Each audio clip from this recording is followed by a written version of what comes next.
तो चूंकि हम रामपुर में हैं और ये 250 साल का जश्न है रज़ा लाइब्रेरी का, तो मैं शुरुआत बातचीत की यहाँ से करूँगा कि आप रामपुर आते रहे होंगे। हालांकि जहाँ तक मुझे पता है आप लाइब्रेरी में पहली बार आए हैं।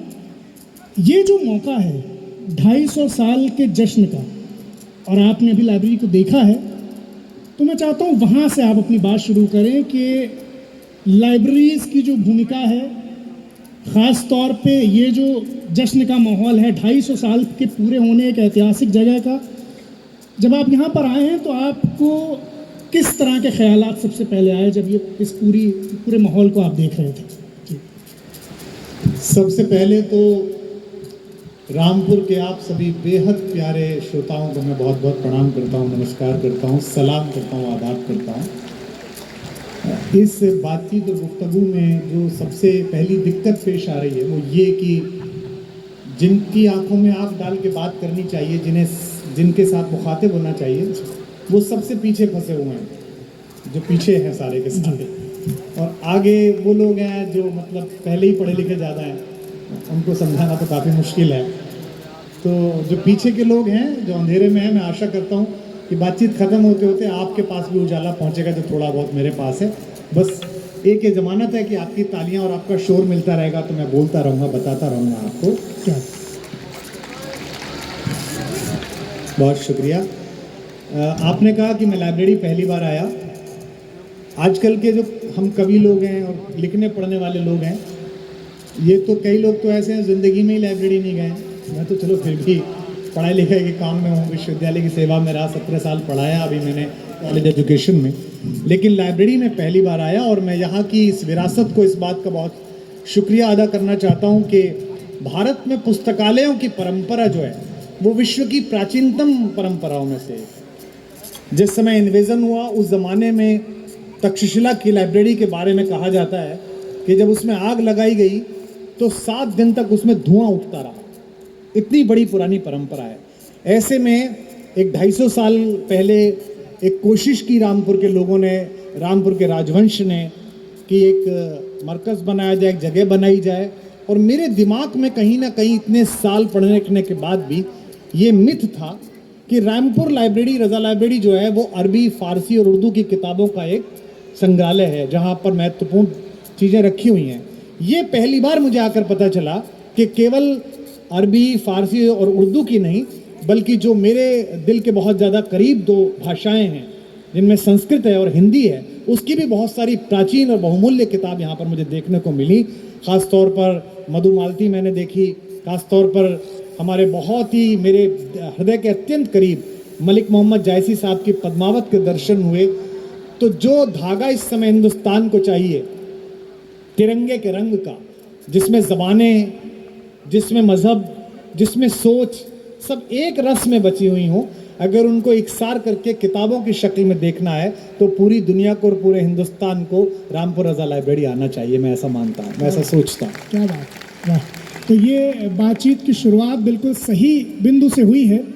मैं यहीं से बात को आगे बढ़ाता हूँ, चूँकि ये जो आपने एक धागे की बात की हमारे हिंदुस्तान में, ख़ास तौर पे आपका बड़ा योगदान है। हिंदी और उर्दू की जो हमारी 2 ट्रेडिशन हैं, 2 रिवायतें हैं, उनके बीच में एक पुल के बतौर काम करने का। आप तकरीबन 2 दशक तो हो गए आपको जब आप ये कोशिश कर रहे हैं कि कवि सम्मेलन और मुशायरा एक मंच पर एक साथ हो और दोनों के लोग एक दूसरे से आवाजाही करते रहें। तो मुझे ये बताएं कि जब आपने ये ख्वाब देखा था कि अपने लेवल पर उनको करीब लाएंगे, तो वो किस तरह का ज़माना था, और अब आपने इतने दिन की कोशिशों के बाद उसमें किस तरह की तब्दीली लाई है? ये पहली बात तो ये कि जो इस देश की मिट्टी है, जो इस देश को समझते हैं हम सब लोग, इसकी एक बड़ी खूबसूरत, इसकी एक तासीर है, इसकी एक क्वालिटी है। इसमें आप नफ़रत की फसल का बीज तो लगा सकते हैं, उसका पेड़ नहीं बना सकते। ये तय बात है। यहाँ पर कुछ दिन चल सकता है काम, उसके बाद नहीं चल सकता है। तो हिंदी और उर्दू की जब मैं देखता हूँ, अक्सर लोग कहते हैं कि ये गंगा जमनी तहजीब है, कहते हैं ये हिंदी उर्दू, तो ऐसा लगता है कि उर्दू कहीं हम फारस से लेके आए थे, ये उर्दू कहीं हम कहीं और से उठा के लाए थे। उर्दू भी इसी चांदनी चौक के उर्दू में पैदा हुई है, इन्हीं तंबुओं में बनी है, और हिंदी भी यहीं बनी है। अमीर खुसरो जितना उधर का है इतना हमारा है, सब यहीं के हैं। किसी जादू किसी मंत्र से नहीं आए हैं, सब यहीं के हैं, किसी बाहर से नहीं आए हैं, क्या सब यहीं बात, पर हैं, क्या तो बात, बहने क्या वाले हैं। तो जब मेरा सफ़र शुरू हुआ और मेरे हाथ में कमान आई, तो दुर्भाग्य से मैं एक ऐसे वक्त पर कवि सम्मेलनों में प्रासंगिक हुआ जब कवि सम्मेलन और मुशायरे में तलवारें खिंची हुई। रोज रात को कवि सम्मेलन में मंदिर निर्माण होता था और रोज रात को मुशायरे में मलबे से दोबारा मस्जिद बनाई जाती थी। उनको भी पता था कि ये दोनों क्या कर रहे हैं और दोनों के बीच एक बड़ी विभाजक रेखा खिंची हुई थी। ऐसे समय में हमने कोशिश की, पहली बार मेरठ यूनिवर्सिटी का एक कवि सम्मेलन मुशायरा था, छात्र संघ का जो अध्यक्ष चुना गया था वो मेरा परिचित था, तो मैंने वहाँ पहली बार डॉक्टर बशीर बद्र साहब, शहरयार साहब, इन दोनों को बुलाया और हिंदी कवि भी बुलाए। उसका एक कारण था कि एक तो हिंदी के कवियों में ये रहेगा कि यार ये आदमी बैठा है तो कोई ऐसी बात ना कहो जो उर्दू के खिलाफ जाए या किसी मज़हब के खिलाफ जाए, और दूसरे जो उस तरह की दाद देने वाले लोग हैं उनको देख के शायरों में भी ये तहजीब रहेगी कि वो कोई तासुबी या कोई सांप्रदायिक बात ना पढ़ें। और ये सफ़र इतना आगे तक गया, हालांकि इसमें भी खलल डालने वाले लगातार हैं, उर्दू में भी प्योरिस्ट लोग हैं। अब हम मेरठ कमिश्नरी के रहने वाले, हम उर्दू बोल रहे हैं, यही भगवान की बड़ी कृपा है। हमारा क्या मतलब, हम हिंदी ठीक से नहीं बोलते थे मेरठ वाले, तो अब वो बताते थे कि साहब आपने इसमें नुक्ता नहीं लगाया, इसमें साहब ये हो गया। मेरा कहना यह है कि भैया 24 कैरेट सोने का तो गहना भी नहीं बनता, उसमें भी 1 कैरेट तांबा लगाना पड़ता है। तो अगर हिंदी बोलने वाला अगर कोई उर्दू बोलने की कोशिश कर रहा हो तो ज़रा उसमें नुक्ते वुक्ते मत ढूंढिए, वो आहिस्ता आहिस्ता आपके मोहल्ले के करीब आ रहा है, बाहें फैलाइए, उसे गले से लगाइए, आज थोड़ा सीखा है कल थोड़ा और सीख लेगा। ये हिंदी वालों के तो संयोग से या दुर्भाग्य से मैं कुछ दिन सियासत के आंगन में भी टहल के आया। तो जब दिल्ली में सरकार बनी तो मैंने दोनों एकेडमी के चेयरमैन को बुलाया और मैंने उनसे कहा तुम लाल किले पर जो मुशायरा करते हो, कवि सम्मेलन करते हो, अगर कोई मुशायरा सुन ले तो उसको ऐसा लगता है पता नहीं क्या लड़ाई होने वाली है, और कवि सम्मेलन सुन ले तो ऐसा लगने वाला कि पता नहीं क्या।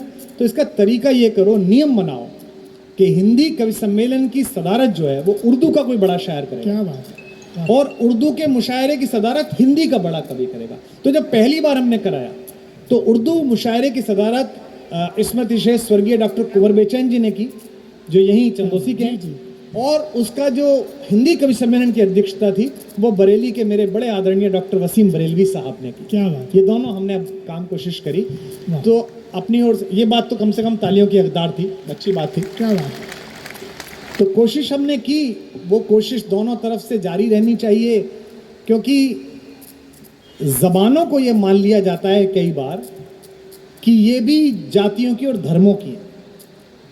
और मुझे खुशी अचानक याद आया, मैं रामपुर में बैठा हूँ, शायद इस पर पूरे मजमे की तालियां गूंजे, ये रामपुर का ही शेर है।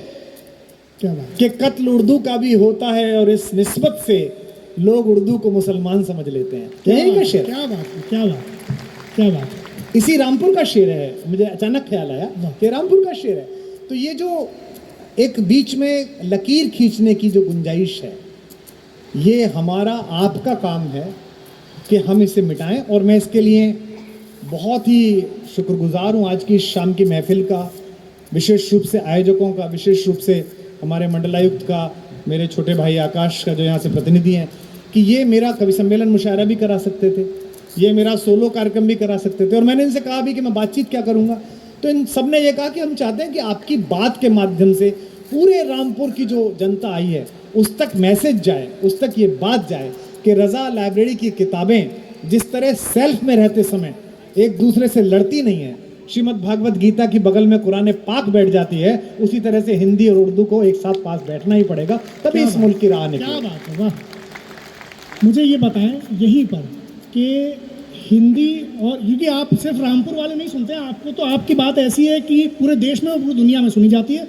और आप एक असर रखते हैं ख़ास तौर पर नौजवानों पर। तब मैं आपसे ये सवाल पूछता हूँ कि आपके अनुसार एक तो काम वो है जो आपने कवि सम्मेलनों के माध्यम से किया, मंचों के माध्यम से, व्यवहारिक तौर पर हिंदी और उर्दू को और करीब लाने के लिए उस परंपरा को और क्या चीज़ें की जा सकती हैं जिसमें हम सब लोग भागीदार हो सकते हैं, जो सुन रहे हैं आपको वो भी, जो कभी नहीं भी। मैं सदा बोलता हूँ, देखिए मैं शुद्ध हिंदी का विद्यार्थी हूँ, विज्ञान से हिंदी में आया हूँ। मेरे पिताजी संस्कृत की परंपरा के आचार्य रहे हैं, प्रोफेसर एंड हेड रिटायर हुए हैं। लेकिन इस मजमे में, इस महफिल में, ये जो हजारों लोग पीछे तक बैठे हैं और जो लाखों लोग सुन रहे हैं, जिनमें प्रथम नागरिक से लेकर आखिरी आदमी जो मेरा दोस्त कुर्सियों का इंतजाम कर रहा है, इस देश में कोई आदमी ऐसा नहीं है जो 5 वाक्य पूरे ऐसे बोल के दिखाए जिसमें एक उर्दू लफ्ज ना हो। एक आदमी नहीं है। तो ये सोचना पड़ेगा दोनों को कि फिराक गोरखपुरी हो, चकबस्त हो, है अनासिर में ज़हूर तरतीब, मौत क्या है ऐसी अज्जा का परेशान होना, या मदन मोहन दानिश हो, या दिनेश रघुवंशी हो, या बिल्कुल पड़ोस का नया लड़का चिराग शर्मा हो, उर्दू सबकी है। अब किसी के लिए माँ है, किसी के लिए मौसी है, किसी की माँ है, किसी के लिए मौसी है। तो मौसी का मतलब क्या है? मासी का मतलब भी मासी ही है, जो माँ जैसी ही है। और ये हिंदी वालों को भी समझना पड़ेगा। मेरी अपने अपने राम जो राम कथा होती है, उसमें मेरे ख्याल से 3 दिन उर्दू में जीने वाले इस्लाम मतावलंबियों की लिखी हुई कविताओं का जिक्र होता है। क्या बात। और अपने अपने श्याम तो, कृष्ण तो बिना उनके चल ही नहीं सकता, रस खान के और बिना ताज बीबी के। क्या बात। उन दोनों के हिसाब से चलता है। तो मुझे लगता है कि नई नस्लों को ये समझना पड़ेगा, उर्दू के मुशायरों को थोड़ा और स्वागत करने योग्य होना पड़ेगा, उन्हें बाहें खोलनी पड़ेंगी। हिंदी के कवि सम्मेलनों को उर्दू के शायरों के लिए और बाहें खोलनी पड़ेंगी। क्योंकि देखो रामपुर वालों, बुरा मानना मत, ये सब सियासतदान बैठे हैं, इनकी अपनी अपनी सोच है, इनके अपने एजेंडे हैं। ये 5 साल, 10 साल, 20 साल के हैं, लेकिन जबानें हजारों हजार साल की हैं। क्या बात। ये सब तुम पर, हम पर निर्भर करें। इसमें मेरी खुश नसीबी ये है कि मुझे दोनों तरफ के लोग पसंद करते हैं, और इससे बड़ी खुशनसीबी जिस पर शायद तालियां मिलें, एक तो यह है कि दोनों तरफ के लोग पसंद करते हैं, और इससे बड़ी खुशनसीबी है कि दोनों तरफ के जाहिल मुझसे नफरत करते हैं। ये दूसरी बड़ी खुशनसीबी है, जिसको मैं अपना एक पदक मानता हूँ। क्या बात है। अच्छा, मुझे ये बताएं कि हम लोग चूँकि एक लाइब्रेरी के परिसर में बैठे हैं, बहुत लोगों को इस बात में दिलचस्पी है कि ये जो आपके अंदर इतना सारा ज्ञान आया है, तो आपकी अपनी लाइब्रेरी किस तरह की है और आप किस तरह से पढ़ते हैं? आपके रीडिंग रिचुअल्स क्या हैं? ख़ास तौर पे अब आपको, जो कि आपकी इतनी मसरूफियत है, तो जो भी टाइम मिलता है उसमें आप किस तरह से पढ़ते हैं? 2 तरह की पढ़ाई हुई। पहली पढ़ाई हुई जो घर में किताबें पढ़ी, तो उनमें मैं एक सौभाग्यशाली बच्चा था कि मेरे पिताजी हिंदी के प्रोफेसर थे, लेकिन शहर में, वो छोटे से कस्बे में, उनके पास लिखने पढ़ने वाले लोगों के आने का सिलसिला था। मतलब अगर सुबह जगपाल सिंह सरोज आ रहे हैं, जो ये मुक्तक जिनकी बड़ी मशहूर की, पूरे मुशायरों में मैंने पढ़ कर के, देखभाल की जिस दुल्हन की, बहक गया हर एक बराती, जिसके द्वार उठेगा घूंघट, जाने उस पर क्या बीतेगी।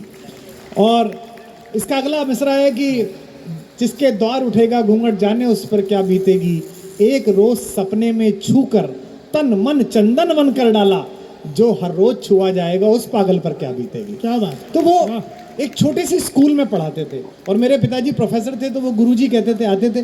तो अगर वो आते थे तो एहसान चाचा भी आते थे, एहसान आधीन भी आते थे कि कितने अरमान लिए बैठी है आंचल के तले, उसकी तस्वीर कलेजे को हिला देती है, शराबी बाप को जब कोई लाडली बेटी जवानी बेच के 2 घूंट पिला देती है। क्या ऐसे अशार कहने वाले, या साहिल के तमाशाई, या डूबने वाले पर अफसोस तो करते हैं, इमदाद नहीं करते।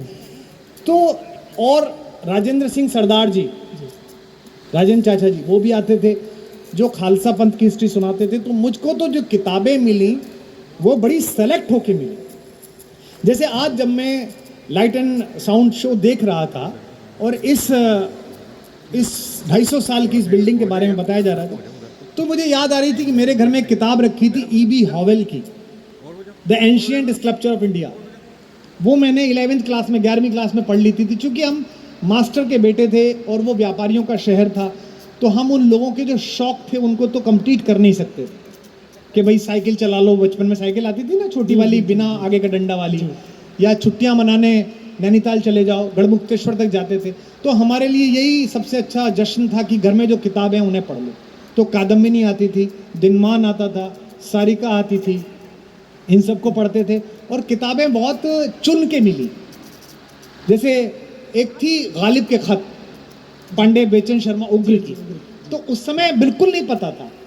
और मैं पहली बार शायद बताऊंगा, मेरे इतने सारे पॉडकास्ट बड़े वो हैं कि जब मैंने पहली बार लिखना पढ़ना शुरू किया तो मुझको ये लगा कि उर्दू में शेर कहने का मतलब ये है कि जो शब्द हों, लफ्ज़ जो हैं वो बड़े कठिन होने चाहिए। क्या बात है। तो मैंने घर में लुगत रखा हुआ था, तो मैंने लुगत उठाया हिंदी से और मैंने शब्द पहले लिखे। जैसे उसमें एक शब्द था खिरामेनाज। खिरामेनाज मतलब बड़े अच्छे अदा से चल के आती हुई। खिफ़त मतलब लाज शर्म। तो 9वीं क्लास में मैंने एक मिसरा कहा, न कर खिफ़त चलिया तू खिरामेनाज चलती सी, पिला दे तू मय कौसर मुझे साकी निगाहों से। इसका कोई मतलब नहीं था, लेकिन मुझे बड़ा अच्छा लगा कि वाह वाह वाह क्या बात है, खिफ़त है, खिरामेनाज है, माहौल बन रहा है। माहौल बन गया एकदम। बाद में पता चला कि कठिन लिखना बहुत सरल है और सरल लिखना बहुत कठिन क्या है, ये बाद में पता चला। वाह, वाह, वाह, तो शुरू में तो किताबें मिली, बहुत सोच के मिली। अब ज़रा दिक्कत ये हो गई है कि अब दिन में 10-12 किताबें रोज आती हैं, क्योंकि जो भी लिखने पढ़ने वाले नए लोग हैं उनको लगता है किताब वहाँ पहुँचा दीजिए। उसमें दोस्तों की सुझाव पर या जिस किताब की चर्चा हो उस किताब को पढ़ते हैं। मेरा जो नए बच्चे सुनने आए, जो हमारे नौजवान दोस्त सुनने आए हैं, मेरा इनसे ये कहना है कि किताबों से मोहब्बत करिए, किताबों से दोस्ती बढ़ाइए। ये बहुत सारा ध्यान हमारा मोबाइल ने, लैपटॉप ने, आईपैड ने ख़त्म कर दिया है। कुछ किताबें बता दीजिए जो सबको पढ़नी ही चाहिए आपके हिसाब से। नहीं, ऐसे बतानी मुश्किल है, लेकिन जैसे दीवान गालिब पढ़ना ही चाहिए। अगर आपको शायरी करनी है तो आपको पढ़ना चाहिए। हिंदी वाले हैं तो आपको गुनाहों का देवता पढ़नी चाहिए, आपको शेख हर एक जीवनी पढ़नी चाहिए, आपको रश्मि रथी पढ़ना चाहिए, आपको संस्कृति के 4 अध्याय पढ़ना चाहिए, आपको गोदान पढ़ना चाहिए, आपको पढ़ती परिकथा पढ़नी चाहिए, आपको संस्कृत है तो मेघदूत पढ़ना चाहिए कि पूरा पूरा। और अगर हिंदुस्तान जानना है तो आपको रामचरितमानस पढ़नी चाहिए, उसके बिना हिंदुस्तान अधूरा क्या है। बात है। उसको पढ़िए, समझ में आ जो जाएगा। लोग सुन रहे हैं वो जब इसका वीडियो भी अगर आएगा तो नोट्स बना लें, क्योंकि ये सारे नाम बहुत अहम हैं जो कुमार जी ने बताए हैं। मुझे एक चीज़ और बता नहीं, दें। अभी आपको होमो सैपियंस पढ़नी चाहिए, लेटेस्ट पढ़नी चाहिए। Sapiens। नटवर सिंह की किताब आई है अभी, one life is not enough. अगर आपको विदेश नीति के बारे में जानना है तो आपको पढ़नी चाहिए। दौलत साहब की किताब आई है, वो पढ़नी चाहिए। तो किताब तो देखिए नशा है, जिसको उस कागज की महक का नशा हो जाए ना, वो जो यहाँ अंदर चित्र बना हुआ है, फिर जुलेखा ने नींद भर सोई जब से यूसुफ को ख्वाब में देखा।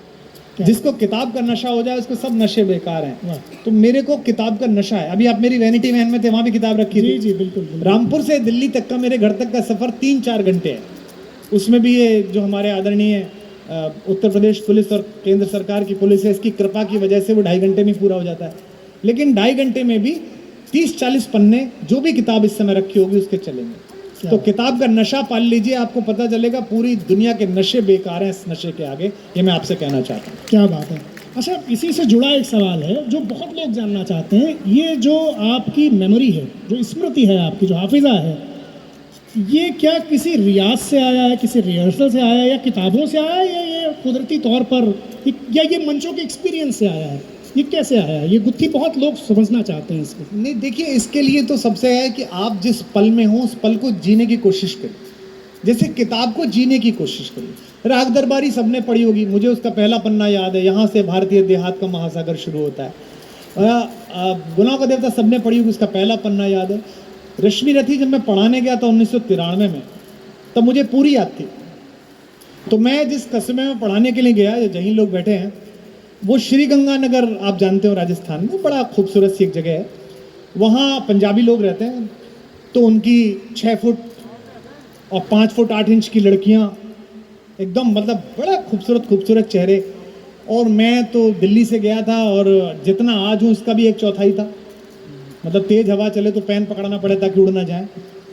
तो मैं जब क्लास में गया तो मैंने पूछा लड़कों से कि क्या चल रहा है, तो बोले रश्मि रथी चल रहा है सर। तो मुझे पता था कि क्लास पर जो इम्प्रेशन है, जो यहाँ बच्चे स्कूल टीचिंग में, यूनिवर्सिटी टीचिंग में, यूजीसी के नेट कर रहे हैं, उनको ये मैं गुर बता रहा हूँ क्योंकि 17 साल पढ़ाया है। अगर आपको विषय आता है, वो जो लड़का क्लास में सबसे पीछे बैठा है जो बिल्कुल पढ़ता लिखता नहीं, उसे विषय नहीं पता, पर 1 घंटे के अंदर उसे पता चल जाता है कि गुरुजी को पता है कि नहीं पता। और अगर गुरुजी को पता है, बदमाश से बदमाश लड़का आपके पैर छुएगा। और आप कितने भी ब्रांडेड कपड़े पहन लो, अगर उसे लग जाए कि गुरुजी फेंक रहे हैं, नहीं पता, तो वो आपकी इज्जत नहीं करेगा। इकबाल बुलंद रहना चाहिए, मतलब कुल मिलकर। तो मैंने कहा कि क्या चल रहा है, तो उन्होंने मुझसे कहा कि साहब वो कर्ण का और अर्जुन के युद्ध का प्रसंग चल रहा है। तो आगे एक बच्ची जो बैठी थी, BA सेकेंड ईयर में, उसने किताब मुझे दी। तो वो 3 बच्चियां एक डेस्क पर थीं, उनके पास 2 किताबें थीं। तो एक किताब उसने बीच में रख ली एक बच्ची ने, और दोनों उस पर झुकने लगी। तो मैंने कहा नहीं बेटा आप लोग रखो, जबकि मैं खुद ही 21 साल का था। हो सकता है वो बच्ची 19 साल की रही हो, मैं उसे बेटा कह रहा था, पर मैं जानता था कि मैं जिस पद पर हूँ उसमें अगर मेरे बराबर की होगी तो भी बेटा ही कहना है, और बेटा मानना भी है। ये मेरी संस्कृति है, मेरा संस्कार है, मेरा भारत है ये। तो मैंने कहा बेटा रख लीजिए। तो वो बड़े उसमें मुस्कुराई कि अब क्या पढ़ाएगा। तो वो प्रसंग चल रहा था, तो मैंने कहा पढ़ना शुरू करिए, और मैंने पढ़ाना शुरू कर दिया। चल रहा महाभारत का रण, जल रहा धरित्री का सुहाग, फट कुरुक्षेत्र में खेल रही नर के भीतर की कुटिल आग, बाजियों गजों की लोथों में गिर रहा मनुज का छिन्न अंग, बह रहा चतुष्पद और द्विपद का रुधिर मिश्र हो एक संग, गत्पर गह रही सुधर भूधर से लिए रक्त रंजित शरीर, थे जूझ रहे कौनते ये कर्ण क्षण क्षण करके गर्जन गंभीर। क्या बात है। मैंने कहा आओ बेटा इसका अर्थ बताते हैं। सब वो क्लास निपटी 1 घंटे की, और वो आखिरी क्लास थी, शनिवार का दिन था, क्योंकि मेरी माँ ने कहा बेटा शनिवार को ज्वाइन कर, थावर थूनी गाड़िए मंगल बसिए गांव, तो फिर तेरी नौकरी बनी रहेगी। उसके बाद मैं मंडे को जब क्लास पढ़ाने के लिए गया, मैं धर्मशाला में ठहरा हुआ था, तो रास्ते में मेरे साथ एक प्रोफेसर थे जो पुराने थे। 5-6 बच्चों ने आकर पैर छुए, गुरुजी प्रणाम, गुरुजी नमस्ते। तो मुझसे बोले अरे आप तो परसों आए थे, एक ही क्लास पढ़ाई। तो मैंने उनसे कहा कि पता नहीं क्या हुआ। बाद में पता चला कि ये बात उस छोटे से कस्बे में फैल गई कि दिल्ली से एक गुरुजी आया है, उसे पूरी किताब याद है। तो किताब याद करना या कोई याद करना, आप रट के याद नहीं कर सकते। आपको उस शेर में, उस कविता में आपको अंदर तक खुद को डुबोना पड़ेगा, अंदर तक ले जाना पड़ेगा। आपने अगर उसे पढ़ते समय जिया है, पढ़ते समय अगर पास की मीनारें, पास का बाग, गुजरते हुए लोग, चाय की आवाज़ें सब जीरो हो गई, तो वो किताब आपके मन में छप जाएगी। हो सकता है कोई दैवीय चमत्कार भी हो, भगवान की कृपा भी हो, उनके प्रति भी मैं कृतज्ञ हूँ ऊपर वाले के। लेकिन अभी तो ऐसा है कि मुझे चीज़ें याद रह जाती हैं, और उसी के बल पर मैं कभी कागज़ नहीं मैंने रखा, कभी सामने नहीं देखा। 3-3 घंटे के कार्यक्रम किए हैं, शारजहाँ, दुबई, अमेरिका, सब जगह चल रहा है ऐसे ही। तो क्या बात है। वो एक सवाल से जुड़ा हुआ जो था, देखिए बड़ा बोरिंग सा मामला है, मुझे बिल्कुल उम्मीद नहीं थी कि मैं ये सब बातें करूँगा, और ये आप लोगों के कहने पे हो रहा है, इसलिए अच्छा लगे। मेरे को अभ्यास नहीं है, मैं उन लोगों में से हूँ जिसको हर 25 सेकंड बाद तालियों का गुबार चाहिए, शोर चाहिए, तो थोड़ा बताते चलिएगा। माफी है चाहता हूँ कि कहा यह जाता है मंच की परंपरा में कि सुनाना ही परफॉर्मेंस नहीं है, सुनना अपने आप में एक परफॉर्मेंस है बहुत बड़ी। तो यानी हम लोग तो इधर हैं ही, उधर आप हैं, और आप भी साथ में परफॉर्म कर रहे हैं, तो आपकी परफॉर्मेंस जैसी होगी वैसी ही इधर माहौल बनेगा। तो वो शेर है किसी का कि मैं बहुत कम किसी से मिलता हूँ, जिससे यारी है उससे यारी है, नाव कागज़ की छोड़ दी मैंने, अब समंदर की जिम्मेदारी है। वाह वाह वाह। नहीं, इसमें एक बात अभी है हिमांशु, हम जो वक्त जी रहे हैं रामपुर के हमारे दोस्तों के साथ, ये डिजिटल हिस्ट्री बन रहा है। जैसे 250 साल की हमें लाइब्रेरी दिखाई गई है, 250 साल बाद ये वीडियो भी रहना है बेटा, इसमें तुम्हारा चेहरा भी आना है, मेरा चेहरा भी आना है।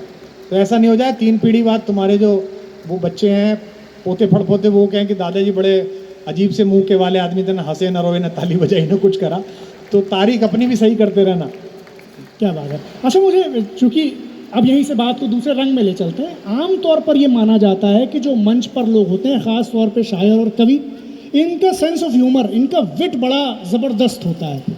तमाम किस्से लतीफ़ों की किताबें बाकायदा छपी हैं, और आप भी बहुत मशहूर हैं अपने विटी जवाबों के लिए, हाजिर जवाबी के लिए।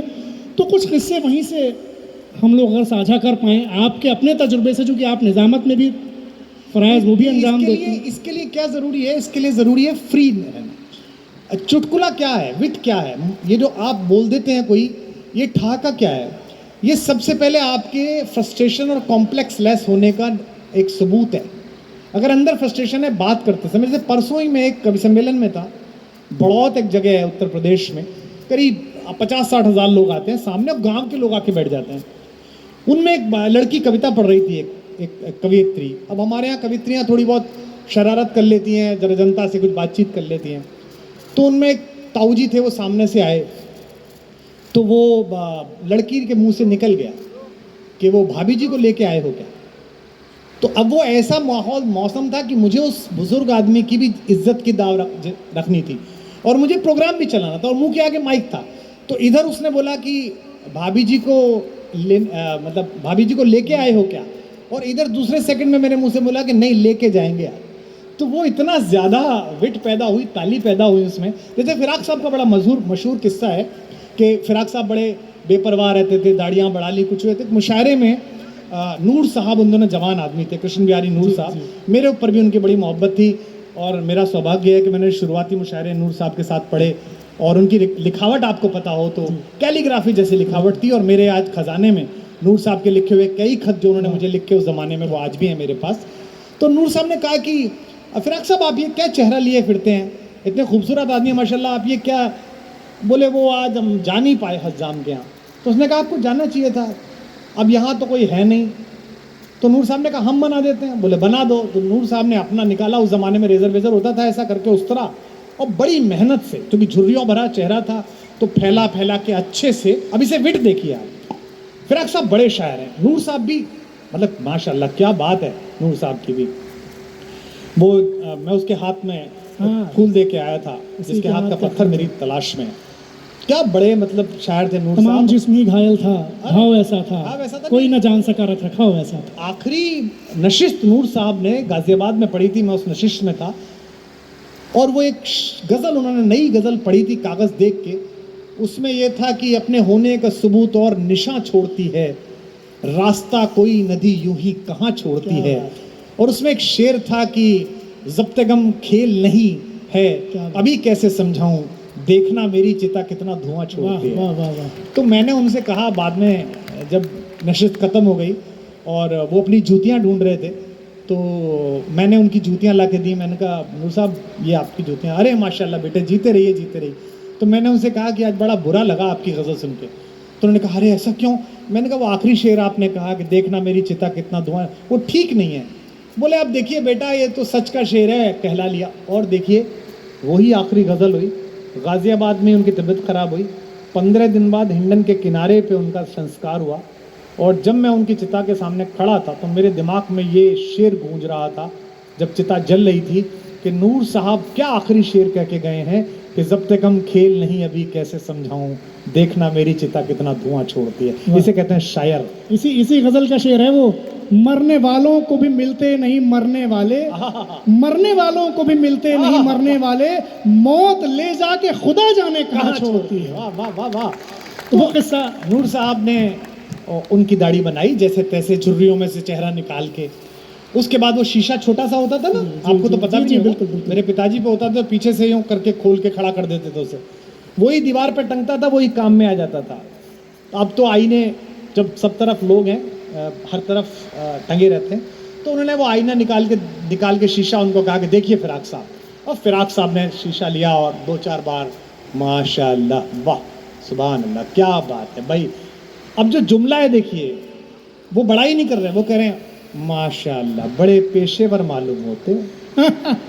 अब भले आदमी ने इतनी मेहनत की, लेकिन अब देखिए इस पे बुरा मान सकता था। लेकिन नूर साहब भी कितने हंसी पसंद आदमी, कितने बड़े आदमी। उन्होंने कहा देखिए साहब, मैंने तो आपकी इज्जत में ये आपकी हजामत बनाई थी, लेकिन अब आपने ऐसे कहा, पेशेवर कह दिया है फिराक साहब, आप उजरत दीजिए, अब क्या बात, अब मेहनताना दीजिए। कम बैक मारा। अब कम बैक पे देखिए बड़े लोगों का विट कितना प्रॉपर होता था।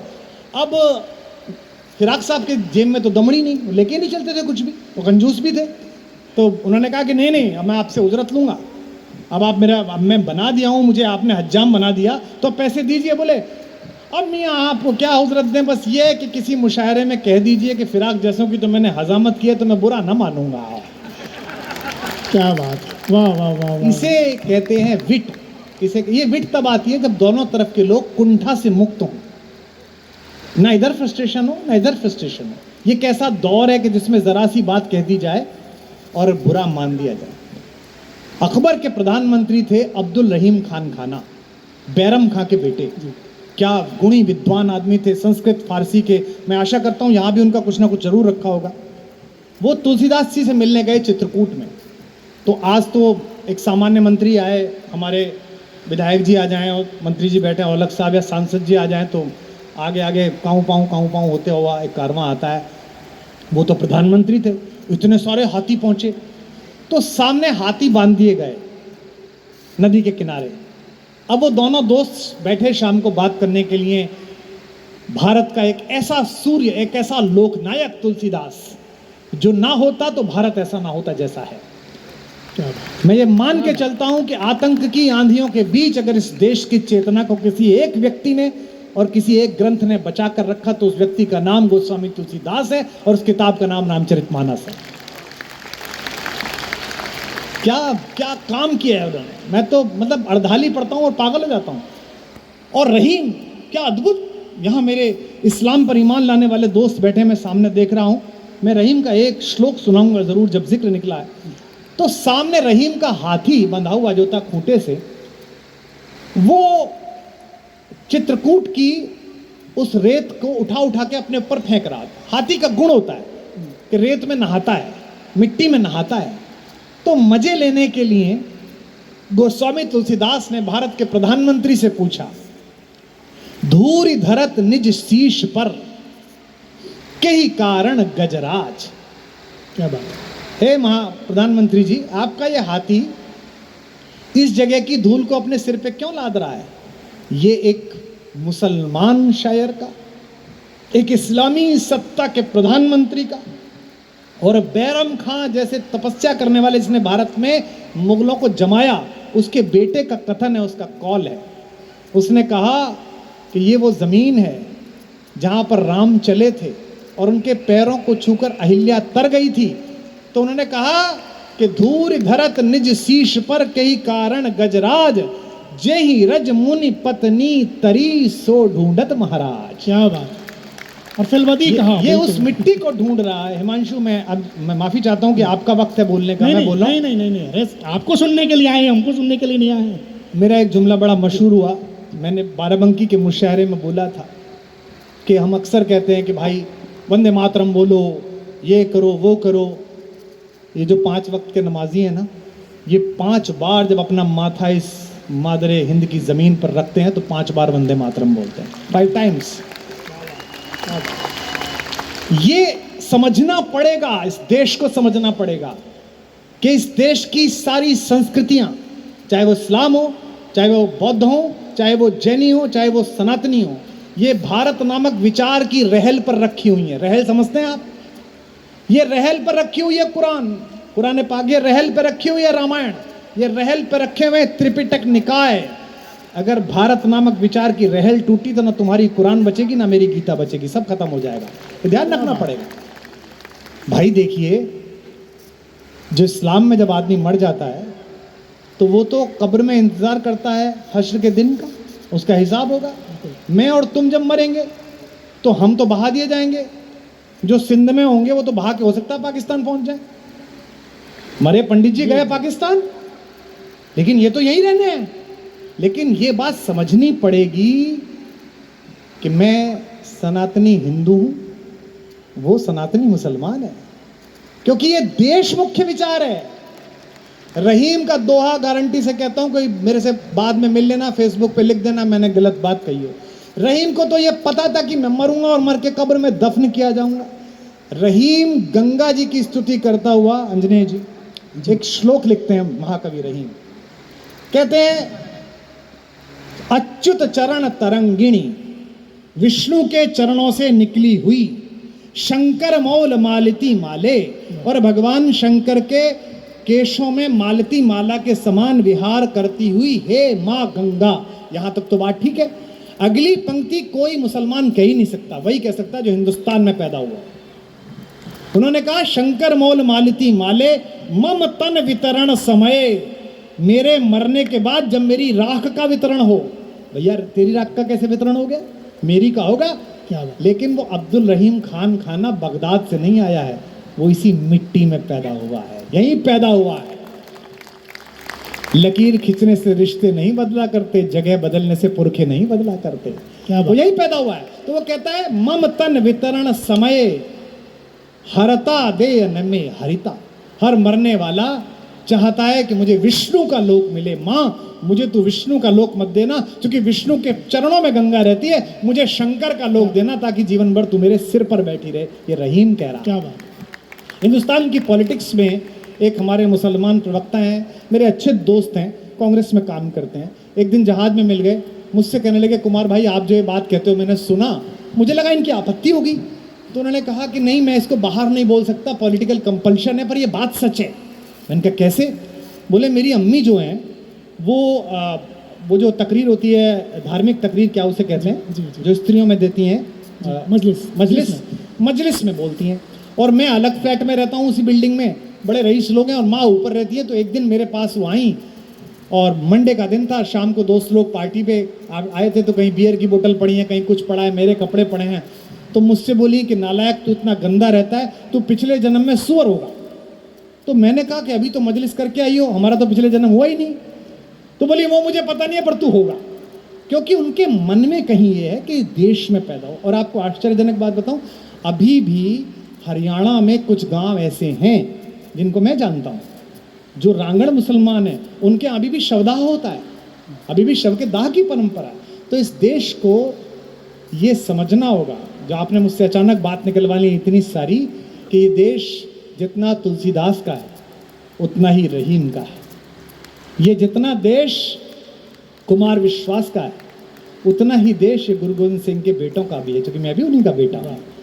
तो ये परंपरा जो बनी है भारत नामक विचार की, दुनिया के 25-30 देश घूमने के बाद रामपुर में बैठे हुए मेरे नौजवान छोटे भाई बहनों, आप भी घूम आना, ईश्वर करे आप दुनिया के सारे देश घूम के आना, लेकिन आने के बाद यही कहोगे हम में लाख तफरके सही, हम में लाख झगड़े सही, हम एक दूसरे से सहमत असहमत सही, पूरी दुनिया में ऐसा मुल्क नहीं है जिसमें तुम और हम पैदा हुए, ऐसी मिट्टी नहीं है कहीं। क्या बात है। अच्छा, आप जब ये रहीम का श्लोक सुना रहे थे तो मुझे वो रसखान का गंगा, वो मैं आपको पसंद है, मैं जानता हूँ बहुत, वो अगर आप सुना दें। रसखान ने जो वैद्य की औषधि खाऊं कभों न करूं व्रत संजम री सुन मुँह से, कहता है आग धतूरो चबात फिरे विष खात फिरे शिव तोरे भरोसे। या कृष्ण को जैसा देखा रसखान ने, और रसखान का पूरा नाम क्या है साहब? शेख इब्राहिम रसखान। नहीं आपने एक शब्द छोड़ दिया, सैयद इब्राहिम पठान रसखान। इसीलिए भारतेंदु बाबू हरिश्चंद्र ने कहा इन मुसलमान हरि जनन पर कोटिक हिंदू वारिये। ताज बीबी से बड़ा कौन कहने वाला है? बच्चों को शायद पता होगा, ताज बीबी हज पे जा रही थी, अकबर की, बादशाह अकबर की दूसरे नंबर की बेगम थी जोधाबाई के बाद। अब मुझे पता भी नहीं जोधा का इतिहास सच है या नहीं है, लेकिन वो दूसरे नंबर की बेगम, वो जा रही थी हज पे, उनके साथ एक बड़ा लश्कर था, ब्रज से गुजरी मथुरा के इलाके से, तो वहाँ देखा कि 1500 लोग जो है वो गाना गा रहे हैं, कन्हैया कन्हैया कन्हैया कन्हैया गोपाला गोपाला बिहारी बिहारी। बोले ये कौन है? तो किसी ने कहा कि बेगम साहिबा ये हिंदुओं के छोटे खुदा का स्थान है। तो उन्होंने कहा छोटा बड़ा भी होता है? तो उन्होंने कहा हाँ। तो बोले चलो 2-3 दिन लश्कर यहीं डाल दो। ताज बीबी वहाँ मंदिरों में घूमने लगी, लोगों को देखने की लगी, लोग क्या गा रहे हैं क्या सुन रहे हैं।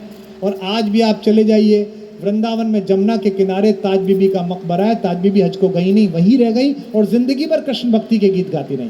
क्या बात, क्या बात। तो ये जो पुल है मोहब्बत का, इस पुल पर तो बहुत सारे लोगों की निगाह है कि इसे कैसे तोड़ा जाए, लेकिन मेरी आपकी निगाह तो वही रहनी चाहिए जो इसी इलाके का शेर है, कि जो उनका फ़र्ज़ है वो अहले सियासत समझें। क्या बात है। मेरा पैगाम मोहब्बत है जहाँ तक पहुँचे। क्या बात है। मोहब्बत पे बात आ गई भैया, इस टाइटल में भी था कि मोहब्बतों का सफ़र कवि सम्मेलन से मुशायरे तक। मुझे ये बताएं कि आप तो चूँकि मोहब्बत के शायर हैं और आपकी इतनी सारी कविताएं लोगों की ज़बान पे रहती हैं, मोहब्बत में शायरी का या कविता का क्या रोल है, कैसे आप उसे देखते हैं? देखिए भाई, लोग हो गए होंगे मुझे पता नहीं है, पर जिन्होंने मोहब्बत नहीं की, जिनका दिल नहीं टूटा, वो कभी हो नहीं सकता, वो शायर हो नहीं सकता। मतलब वो जो एक शेर है कि गुजरे हैं इश्क नाम के दोस्त एक बुजुर्ग, हम लोग भी बर्बाद उसी सिलसिले में हैं। क्या बात। तो अगर दिल ना टूटा, मोहब्बत के बिना शायरी में, मतलब कैसे बताऊं, यही अंतर है जो मुझ में और आकाश में। इसका दिल नहीं टूटा इसलिए विधायक बनाए, वरना रामपुर में रह के आदमी शायर ना बने। अब टूटा होगा तब भी वो नहीं बताएंगे। नहीं, 2-4 बार इलेक्शन में टूटा होगा, जोड़ा तो इसका अब की बार ही है, पहली बार ही, तो वो अलग बात है।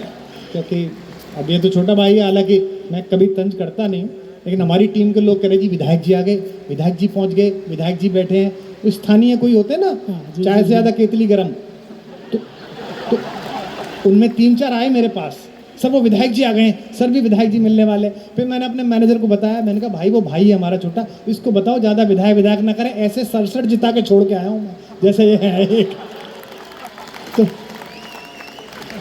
तो सियासत में, मतलब सियासत में चल सकते हैं आप बिना मोहब्बत के, हालांकि उसमें भी नहीं चलना चाहिए, पर शायरी में, कविता में तो आप बिना दिल के टूटे आपके अंदर से आवाज़ नहीं आती। और देखिए, मैं एक अपने 2 मिसरे सुना देता हूँ आपको। मैंने कभी लिखा था कि हिम्मत का सागर लांघो, जो जिनका आप दशहरा आ रहा है, हिम्मत का सागर लांघो तो लहर लहर जयकारा होगा। अगला मिसरा है मोहब्बत का, आपकी तालियों का मंजर, कि हिम्मत का सागर लांघो तो लहर लहर जयकारा होगा, दिल टूटे या एटम टूटे दुनिया में उजियारा होगा। क्या बात है, वाह वाह अब वाह। आपके ऊपर है कि आप देखिए, एटम के टूटने पे एनर्जी निकलती है। अब इस एनर्जी से आप बम बना लीजिए या बिजली बना लीजिए। मुझे मेरे संस्कार ने, मुझे मेरी संस्कृति ने, मुझे मेरे भारत नामक विचार ने, मुझे मेरी हिंदी उर्दू की परंपरा ने सिखाया है कि अंदर से कुछ टूटे तो उसकी बिजली बनाओ, उसकी रोशनी बनाओ, जिस रोशनी के नीचे बैठकर हजारों हजार नौजवान अपनी महबूबाओं को SMS भेजते समय, व्हाट्सएप भेजते समय, खत भेजते समय आपकी अनगढ़ रूप से गढ़ी हुई लाइनें भेजते रहें कि जो तू समझे तो मोती है, जो ना समझे तो ऐसे पानी है। ऐसे मजा नहीं आएगा भैया। वो इंतजार भी यही कर रहे हैं, उनको लगेगा कि हाँ अभी कुमार विश्वास हम असली वाले को सुन रहे हैं, तो वो नहीं, वो ये था कि मोहब्बत एक एहसासों की पावन सी कहानी है। मैंने कहा ना, असली दाद देने वाले पीछे फंसे हुए हैं, उन्हीं की वहां आ रही है सबसे ज्यादा। आगे बड़ी कुर्सी के लोग बैठे, और मैं जानता हूँ बड़ी कुर्सी पर बैठने के बाद समझ थोड़ी कम भी हो जाती है, कोई बात नहीं है। कि मोहब्बत एक एहसासों की अच्छा सुनिए, आपने जो सवाल पूछा, जब मैंने शुरुआती दौर में ये कुछ मिसरे कहे तो नाम नहीं लेना चाहिए, उर्दू के मुझे बड़े बड़े शुद्धतावादी एक शायर मुझे मिल गए। खलीलाबाद का मुशायरा था, कबीर जयंती होती है, कबीर महोत्सव जी। और मैं लखनऊ से एक ट्रेन पकड़कर खलीलाबाद गया था। मुझे याद है, मैं उस समय मेरे ख्याल से 20 साल का या 19 साल का रहा होऊंगा, 90 के दशक की बात है। वो मुझसे बोले कि मियाँ आप ये पोस्ट ग्रेजुएशन किस में कर रहे हैं? मैंने कहा सर मैं हिंदी में कर रहा हूँ। तभी मैंने कहा क्यों सर? बोले ये आपका मिसरा गलत है। तब तक मशहूर नहीं हुआ था, पहली दूसरी बार गया था। मैंने कहा जी क्या? बोले मोहब्बत एक एहसासों की, ये लफ्ज़ गलत है। मैंने कहा जी कैसे? बोले लफ्ज़ एहसासात होता है। तो मैंने कहा जी मैंने तो हिंदी में मुक्तक लिखी है, तो जब व्याकरण मेरा तो शब्द को अपने हिसाब से इस्तेमाल करूंगा। आपने मुझे बर्तन दे दिए उधार में, मैंने आपसे ले लिया, मैं इसमें खिचड़ी खाऊं कि चिकन, आप थोड़ी तय करोगे। आप ये थोड़ी कहोगे कि इस वाली कटोरी में तो हम चिकन खाते थे, तू पंडित आदमी तो रही क्यों खा रहा है? अरे एहसास मेरे को मिल गया। तो बोले साहब, बोले ये मीटर में नहीं बैठ रहा है, मुझसे बोले। मैंने कहा ठीक है।